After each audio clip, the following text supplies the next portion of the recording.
Rusia melancarkan serangan drone besar-besaran ke sejumlah wilayah Ukraina 3 Juli malam waktu Kiev. Serangan drone Rusia memicu alarm peringatan dini serangan udara di sejumlah wilayah Ukraina. Drone Shahed dan Granium Rusia tercatat melintas di bagian timur wilayah Chernihiv.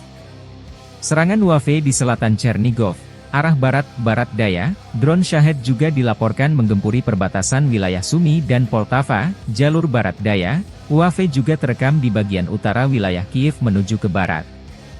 Drone kamikaze Rusia juga di bagian timur wilayah Zhytomyr terutama jalur barat. Akun resmi Angkatan Udara Ukraina meminta warga sipil waspada. Pertahanan udara Ukraina bekerja aktif melindungi langit Ukraina.